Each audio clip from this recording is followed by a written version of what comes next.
Hello everyone, this is Priyanka and welcome back to my YouTube channel. Actually आज जो chapter आपको करवाने वाली हूँ वो 12th क्लास के बच्चों के लिए है। मैं एक चीज समझा देती हूँ। एक मिनट। हाँ, अब आवाज अच्छे से आ रही होगी आपको। हाँ, तो ये जो वीडियो है, सॉरी, ये जो वीडियो है वो 12th क्लास के बच्चों के लिए, पॉलिटिकल साइंस जिनके पास है, जो पढ़ रहे हैं, उनके लिए है। चैप्टर का नाम है एक दल के प्रभुत्व का दौर। अब इस चैप्टर में हम इसके नोट्स करेंगे, इसमें क्या क्या है। चैप्टर जो बिल मतलब है वो बहुत बहुत आसान है। पता नहीं क्यों आजकल मेरी प्रोनाउंसिएशन बहुत ज्यादा खराब हो गई है। मैं बोलने कुछ और जाती हूँ और हो जाता कुछ और है। तो ऐसा ही कुछ है ये चैप्टर। देखते हैं कि क्या क्या है। बाकी चीजें चैप्टर करने के बाद आएगी। हाँ, और एक और बात, आप नोट्स बना रहे हो ना साथ के साथ? ठीक है, अब बना लेना, इम्पोर्टेंट क्वेश्चन भी है साथ में। ओके, नोट्स तो मिलेंगे मिलेंगे। नोट्स है समझने के लिए, क्वेश्चन आंसर है नोट डाउन करके याद याद करने के लिए। ठीक है, याद रखना, याद करने के लिए। ठीक है, तो चलो स्टार्ट करते हैं बिना किसी देरी के। 1 मिनट तो मेरे को आपको डिस्क्राइब करने में लग गया। मैं बहुत बहुत स्लो हूँ यार दोस्तों, क्या करूँ मैं। चलो स्टार्ट करते हैं। स्वतंत्रता प्राप्ति के बाद भारत में कई राजनीतिक दल थे, लेकिन 1992 से 1967 तक भारतीय राष्ट्रीय कांग्रेस का राजनीतिक पर प्रभुत्व रहा। मतलब कांग्रेस की ही पार्टी चल रही थी और वही पार्टी काम कर रही थी। ठीक है, इस अवधि को एक दल के प्रभुत्व का दौर कहते हैं। मतलब लाइक एक पार्टी ही काम कर रही है, एक ही पार्टी चला रही है देश को, तो एक दल के प्रभुत्व का दौर कह सकते हैं हम। ठीक है, एक दल के प्रभुत्व का अर्थ होता है कि लोकतंत्र में कई दल मौजूद हो, लेकिन चुनावों में लगातार एक ही दल जीतता आ रहा हो। पार्टी बनेगी, बिगड़ेगी, चलती रहेगी, बहुत आएगी पार्टी, बट लगातार चलने वाली पार्टी, मतलब जीतने वाली पार्टी को एक दल प्रभुत्व का अर्थ माना जाता है। ठीक है, भारत में यह स्थान कांग्रेस पार्टी को प्राप्त था। इवन अब आज के टाइम पे अगर मैं कहूँ तो बीजेपी आगे चल रही है। लाइक एक प्रभुत्व का दौर अभी के हिसाब से अगर देखा जाए, समझा जाए, तो बीजेपी है। ठीक है, आई डोंट नो मैंने इसे गाने की तरह क्यों गाया, बट मैंने गा दिया। कांग्रेस के प्रभुत्व के कारण क्या क्या कारण थे? राष्ट्रीय स्वतंत्रता आंदोलन की स्वतंत्रता संग्राम का नेतृत्व किया था। जनता का विश्वास कांग्रेस पर ही था। ठीक है, इसलिए एक तो ये वजह थी। ठीक है, मजबूत नेतृत्व था, जवाहरलाल नेहरू जैसे लोकप्रिय नेता कांग्रेस में थे। दूसरा, समझ रहे हो, चीजें बहुत इनके ही हाथ में थी। संगठन की मजबूती, कांग्रेस पूरे देश में फैली हुई थी। विपक्ष की कमजोरी, विपक्षी दल छोटे छोटे बिखरे हुए थे। दैट्स वाई वो कांग्रेस को मात नहीं दे पा रहे थे। ठीक है, आ जाओ नेक्स्ट पे। विपक्षी दल की भूमिका। भूमिका क्या थी? भारतीय जनसंघ, समाजवादी दल, कम्युनिस्ट पार्टी और स्वतंत्र पार्टी। मतलब विपक्षी दलों की जो भूमिका थी वो ये थी। भारतीय जनसंघ थी, समाजवादी दल, कम्युनिस्ट पार्टी और स्वतंत्र पार्टी। इन दलों ने सरकार की नीतियों की आलोचना करके लोकतंत्र को मजबूत बनाया। लाइक इन लोगों ने, विपक्ष का क्या काम होता है? यही तो काम होता है कि तुम जो गलती कर रहे हो उसको सामने लाए। बट आज के टाइम पे जो विपक्षी है वो बस पक्षी है। उड़ती उड़ती हवा कुछ भी आएगी, उड़ती उड़ती हवा में ही कुछ भी उछाल देंगे। मैं किसी का नाम नहीं लूंगी क्योंकि मुझे भी नहीं पता कौन सही है कौन गलत है। ठीक है, बाकी आप लोग हो भाई, देखो, वैसे तो होने वाले हो तुम लोग 18 के, है ना? चलो, बात की बात है बाद में।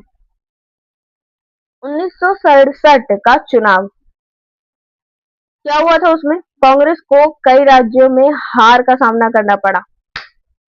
यहाँ पे हार का सामना करना पड़ गया इस साल। पहली बार गैर कांग्रेसी सरकारें बनी।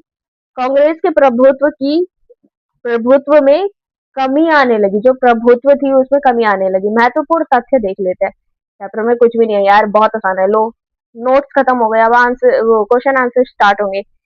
पहला आम चुनाव 1952 में हुआ। कांग्रेस का प्रभुत्व 1952 से लेकर 1967 तक चला। पहले प्रधानमंत्री जवाहरलाल नेहरू थे और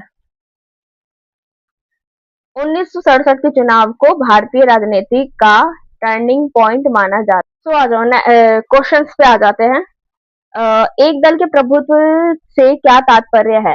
ऐसी स्थिति जिसमें लोकतंत्र में कई दल होने के बावजूद एक ही दल लंबे समय तक चुनाव जीतकर सत्ता में बना रहे, ठीक है, उसको एक दल के प्रभुत्व कह सकते हैं, या उसका तात्पर्य है, या फिर इसका अर्थ मान लो, ठीक है।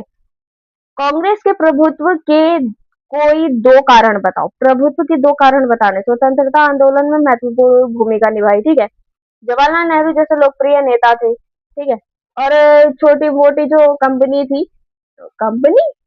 छोटी मोटी जो पार्टी थी, वो मतलब बहुत बिखरे टाइप के थे, वो कांग्रेस को मात ही नहीं दे पा रहे थे, ठीक है।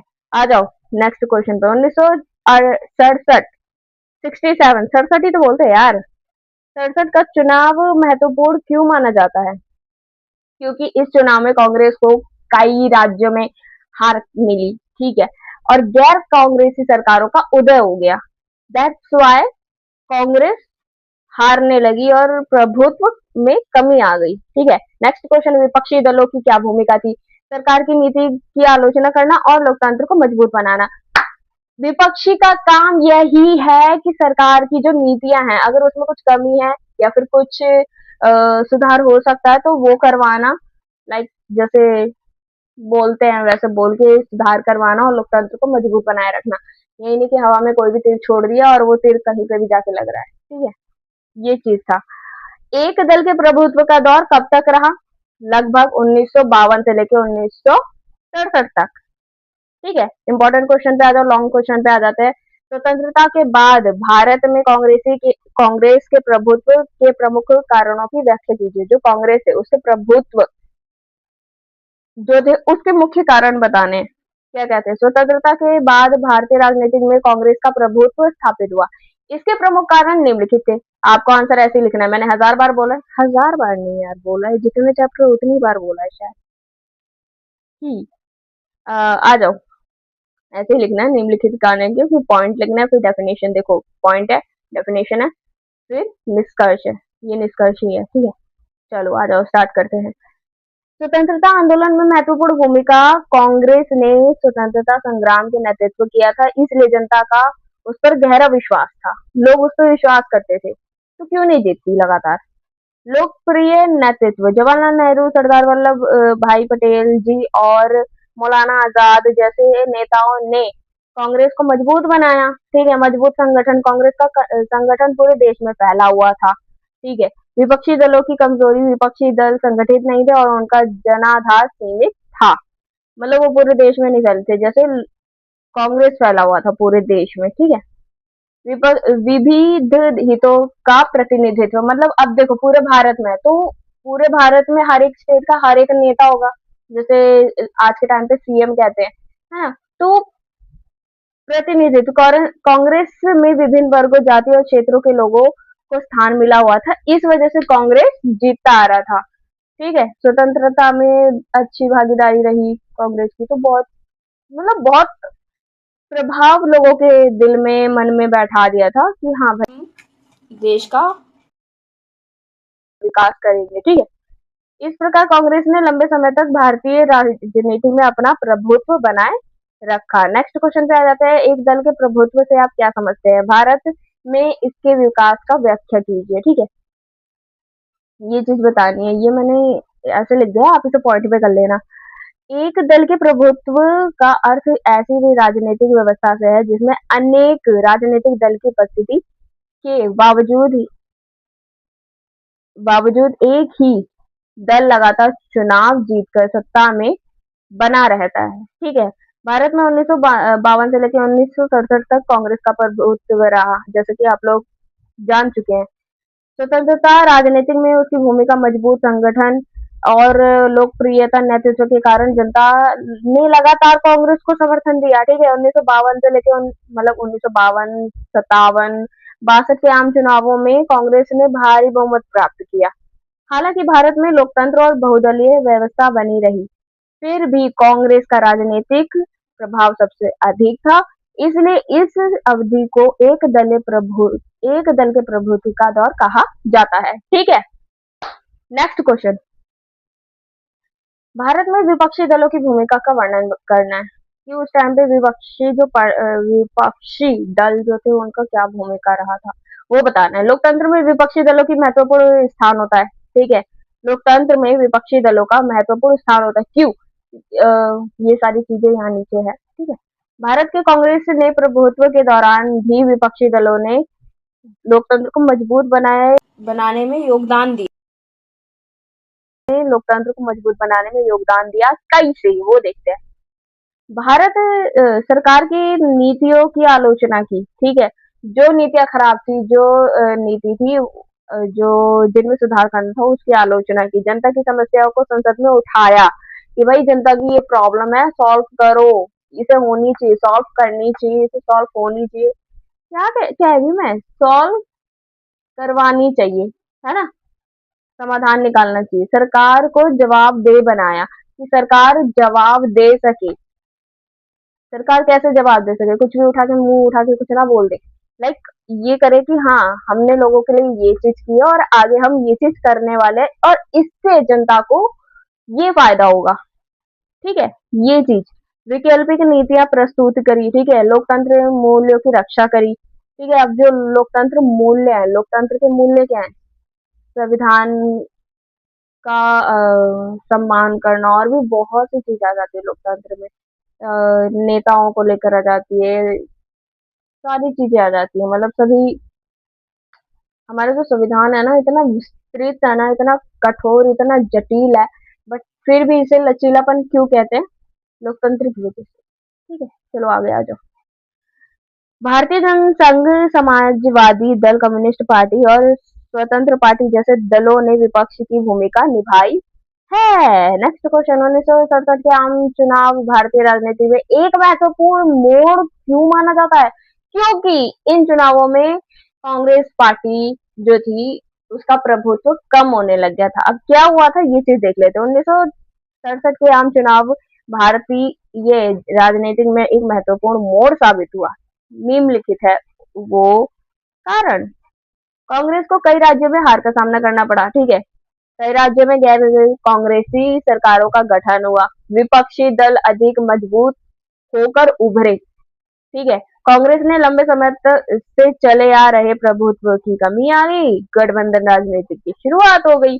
गठबंधन आप समझते हैं, लाइक दो पार्टी को बराबर वोट मिले। ठीक है, अब इन दोनों में ये दोनों ही उस स्टेट को चलाएंगे। जैसे बिहार है, ठीक है, अब बिहार में दो अलग अलग पार्टी जीती है बराबर वोटों से। ठीक है, अब जीता तो मैं उसे कहूंगी नहीं, विड्रॉ हो गया है, ड्रॉ हो गया, विड्रॉ जो भी है आपकी लैंग्वेज में जो कहते हैं वो हो गया। अब ये दोनों मिलकर एक पार्टी बनाएगी, मतलब एक वो बनाएगी।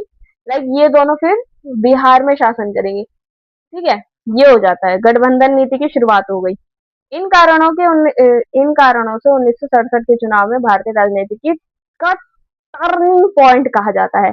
अगर क्वेश्चन आ जाए कि भारतीय राजनीति का टर्निंग पॉइंट किसे कहा जाता है, संक्षिप्त में लिखो और साथ के साथ आप कांग्रेस की राजनीतिक प्रभुत्व कम क्यों हो गया ये बताओ। तो यही आंसर लिखना है, क्वेश्चन घूम के आ सकता है, आंसर यही लिखना है, बस क्वेश्चन को समझने की देरी है। ठीक है, हाँ, साथ के साथ मैं एक और बात कह रही थी कि मैं आपको ना पूरा ये पॉलिटिकल का सारा अगर हो जाएगा मेरा चैप्टर, जितना जल्दी हो जाएगा उतना जल्दी मैं आपको इम्पोर्टेंट क्वेश्चन भी करवा दूंगी। चलो नेक्स्ट पे आते हैं।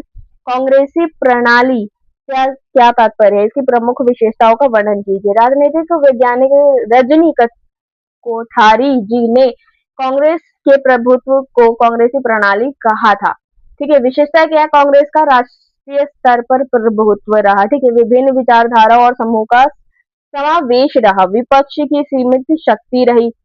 ठीक है, विपक्षी ज्यादा कुछ कर नहीं पाया, सीमित रही, लिमिटेड ही पावर रही उन लोगों के पास। ठीक है, लोकतंत्र चुनावों का नियमित आयोजन हुआ। ठीक है, राजनीतिक स्थिरता और राष्ट्रीय एकता को बढ़ावा मिला। ठीक है, कांग्रेस प्रणाली ने स्वतंत्रता के बाद भारत में लोकतंत्र को स्थिर बनाने में बहुत महत्वपूर्ण भूमिका निभाई। ठीक है, चैप्टर होता है यहीं पे समाप्त। ओके, मिलते हैं नेक्स्ट वीडियो में, तब तक के लिए be happy, stay safe, stay healthy, bye.